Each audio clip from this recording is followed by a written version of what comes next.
Hello and welcome again to HRN Revive TV. I'm your host today, Arnold Threatt, and we will be resuming our study in the sons of Noah. I must apologize. I had a little neck surgery, was unable to speak very plainly. May not be able to speak too plainly now, but we're going to give this a whirl and see how we can do. So, as we get started back on the sons of Noah, I'd like to give just a brief recap as we have looked so far at who the physical sons were, their descendants, where they settled geographically, and then we started looking at the different aspects of who they are and who they become. And now as we look at it a little farther and a little deeper, we will look not only at different segments, different sons, different generations, but we'll also be looking at things that we as set-apart believers need to be considering in the time in which we live in. So today I would like to start in Revelation 19 and look at verses 7 through 9. Let us rejoice and let us exalt, and we will give glory to him, because the marriage of the Lamb came, and his wife prepared herself. And it was given to her that she should be clothed in fine linen, pure and bright, for the fine linen is the righteousness of the saints. And he said to me, Write, Blessed are the ones having been called to the marriage supper of the Lamb. And he said to me, These words of Yahweh are true. I wanted to read that because that is our goal. That is where we would like to be. We would like to be the bride of Yeshua HaMashiach. And as we are being qualified now to be in that bridal entourage, if you will, for the Creator's Son, Creator of the whole universe. What a privilege to be considered for that. So as we look at the things tonight that will help us as we endeavor to work through the things that we need to endeavor, I wanted us to look at Ephesians chapter 6, 10 through 18, and look at the things that we have before us that we can use for our benefit. So looking at Ephesians 6, starting verse 10. Finally, my brothers, be strong in our Master Yeshua and in the energy of his power. Very interesting words here, energy of his power. He says that we will be able to do a lot of the same things that he did when he was here the first time, and that he would give us the energy, the revelation, the wisdom, the understanding to be able to accomplish all those things. And here Paul is writing that out for us so that we would not be deceived, so that we would not think we were unable to achieve what he wants us to achieve. But we're going to be able to do it with his energy given to us by the Ruach HaKodesh. Verse 11, and to put on the whole armor of Elohim so that you may be able to stand against the strategies of the accuser. For our conflict is not with flesh and blood, but with principalities and those in authority, and with the possessors of this dark world, and with the evil spirits that are under heaven. Therefore, put on the whole armor of Elohim, that you may be able to meet the evil one, and being in all respects prepared, may stand firm. Stand up, therefore, and gird your loins with truth, and put on the breastplate of righteousness, and defend your feet with the preparation of the good news of peace.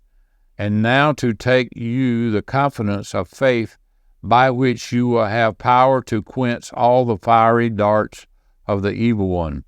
And put on the helmet of salvation, and take hold of the sword of the Spirit, which is the word of Elohim. And pray with all prayers and supplications in spirit at all times, and in prayer be watchful at all seasons, praying constantly and interceding for all the set-apart believers. Now here Paul has laid out what those elements are, And I want to preface this by sharing with you some things that our shepherd here at River of Life had shared several weeks ago. And he listed the four main deities of the pagan world. And each one of those deities goes opposite to the four elements that he's told us to put on, which are, in fact, the garments of the high priest, which is Yeshua HaMashiach. This would be the things that he would give us, the energies, if you will, that we need to combat the evil one and all of his emissaries.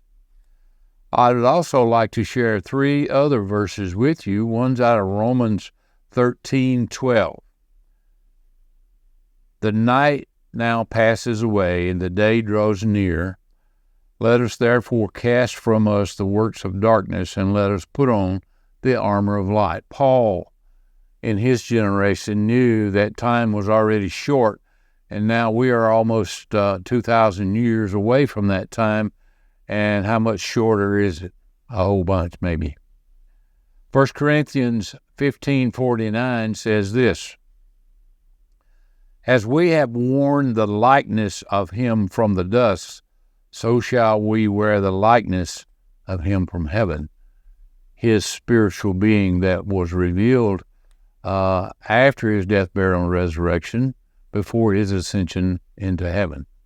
One other verse, Colossians 3:10. Put you on the new man, that is renewed in knowledge after the likeness of the Creator.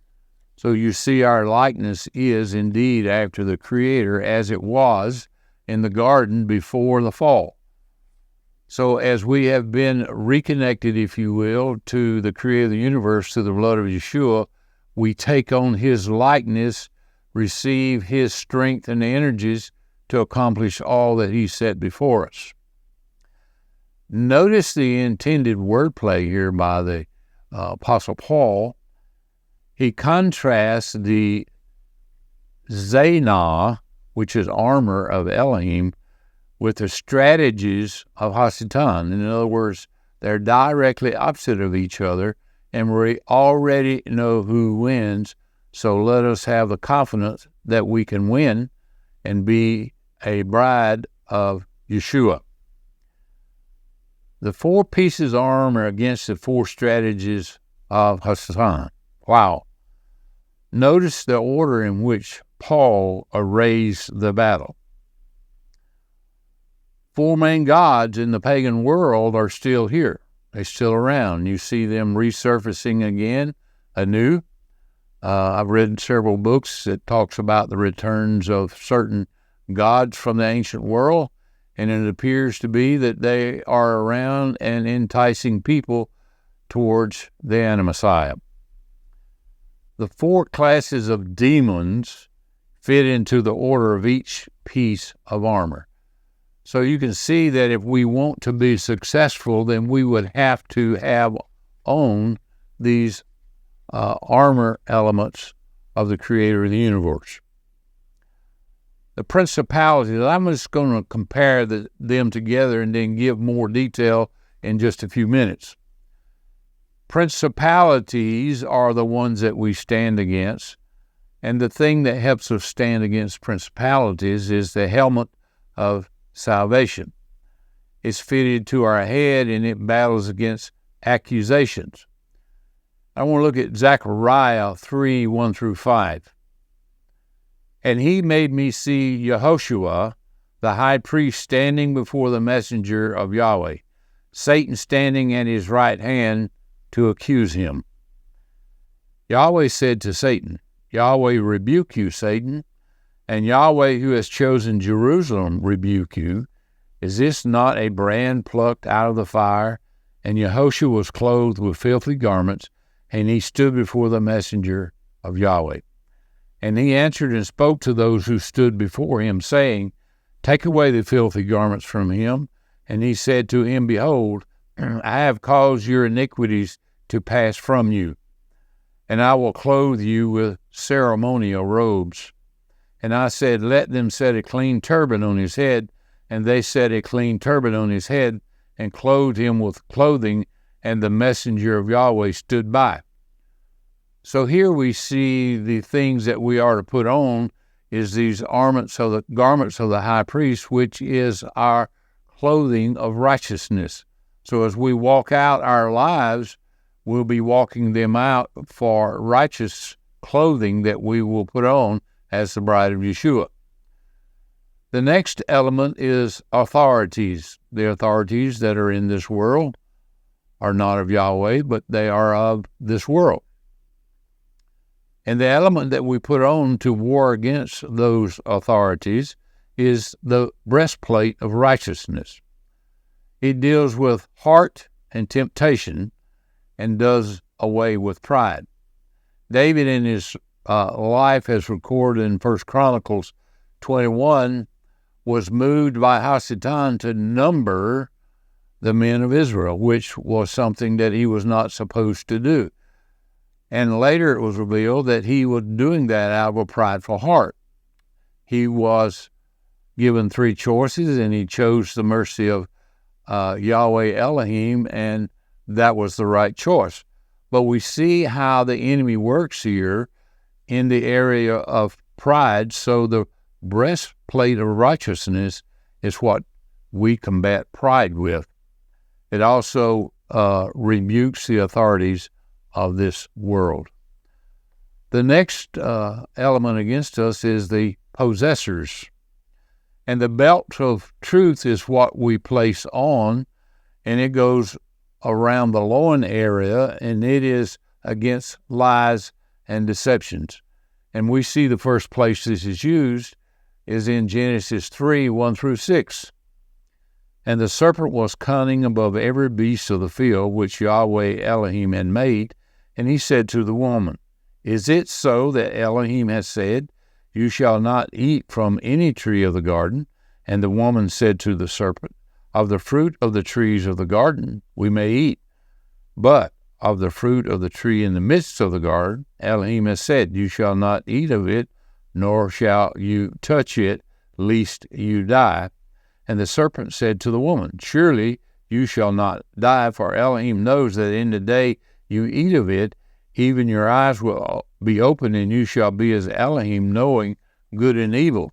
And the woman saw that the tree of the fruit was good and pleasing to the eye, and she ate it and took and gave to her husband as well. So he wasn't gardening keeping, was he? He wasn't caring for the garden because he let Hasatan right into the inner sanctuary, if you will. Evil spirits are other things that we are to combat, and he gives us the shoes of peace, which protect our feet from oppression. And I just put out beside that, the place to go see that oppression is in the book of Job. Job was one of those characters that we often marvel at, that we study, but is necessary for us to see and understand how the courtroom of our Creator works, and how things are presented, and how things are put down, and how things are let loose. Rather than teaching systematically from head to toe or toe to head, Paul began with the belt of truth, which is the groin area, means to protect against lies and deception. Then the breastplate of righteousness, then the shoes of peace, and the helmet of salvation. So the enemy actually attacks the weakest element of our armor, and once he's successful there, he attacks and takes other if he can.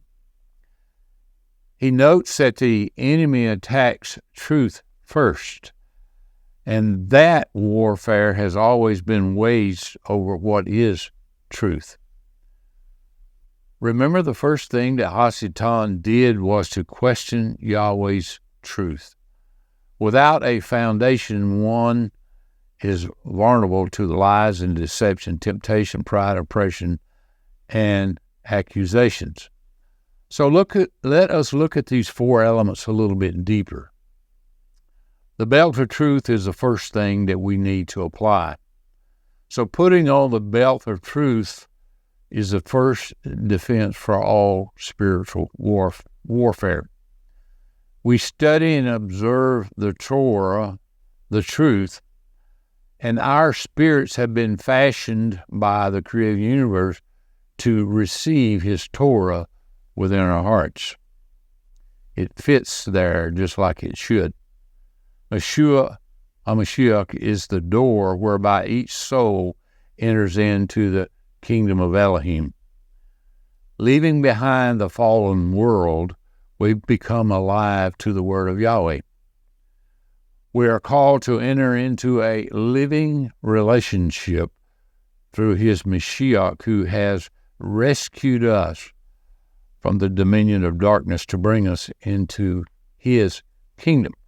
So it would be understanding that he would supply us with the necessary means by which we can enter into that kingdom. Element number 3, or number 2, breastplate of righteousness.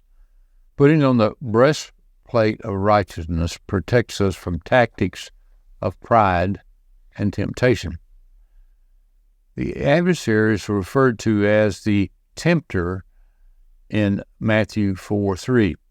And our defense against his temptation is to invite Yahweh to direct our thoughts according to his righteousness, which is imparted by his grace to those who seek and surrender to him. Torah is defined as instructions in righteousness and truth. 2 Timothy 3:16 says, all scripture that was written by the Spirit is profitable for instruction and for understanding and for correction and for complete understanding in righteousness. So then putting on the breastplate of righteousness is to allow Yahweh's righteousness to help us captivate every unclean thought and stand our ground against the enemy, without which we will fail.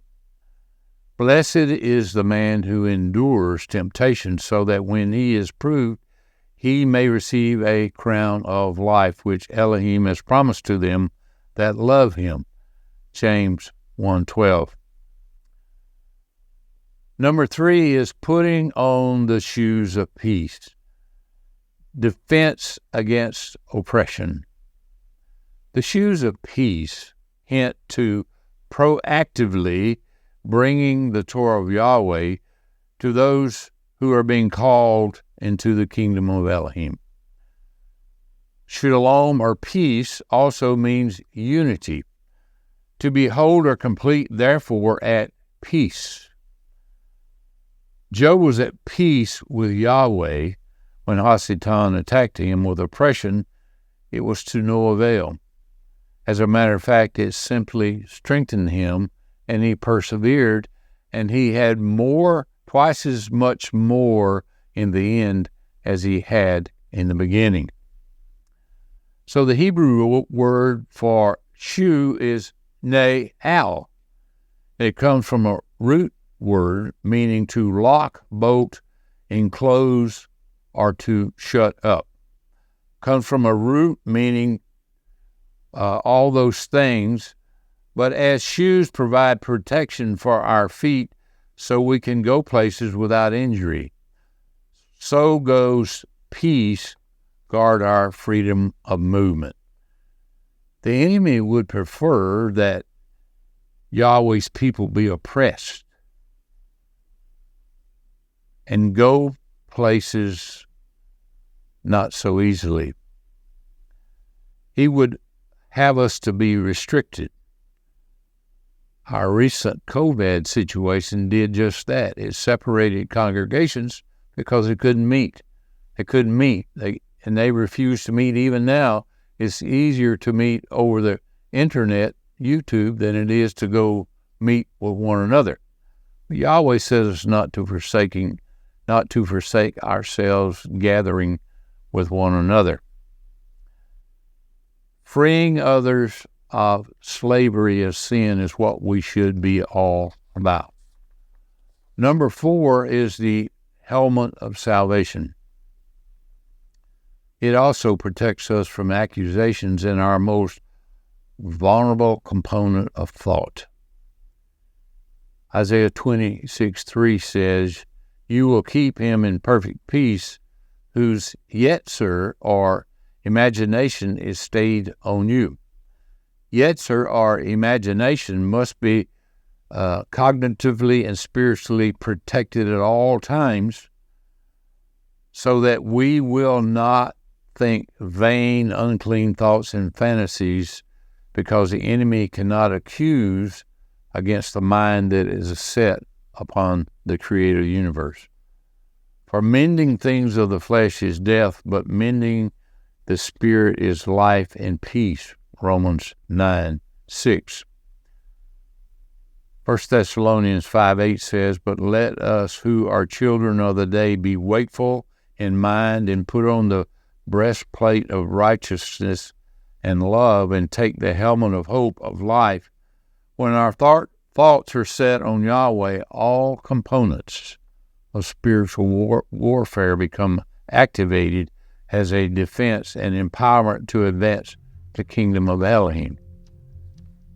Mashiach is our spiritual man, experiences the profound things of Elohim. In this way, we are more than conquerors, because even death is defeated. When Paul exhorts us to pray without ceasing in 1 Thessalonians 5:17, he refers to the ongoing conversation between us and Yahweh Almighty. This dialogue with the Ruach HaKodesh gives guidance and direction every moment of the day. Our thoughts, words, and actions will serve to either bring us closer to Yahweh or keep us apart from Him. When our thoughts are in Yahweh, we enter into the secret place of the Most High. Psalms 91:1. So you see here, as we embrace what the Father has given us, and that's in Ephesians chapter 6, 10 through 18, 19, somewhere in there, we put on the righteous elements of the priestly garment that Yeshua wears. And this is what He intended. This is what He wanted us to do. So take courage and be filled with shalom until the next time.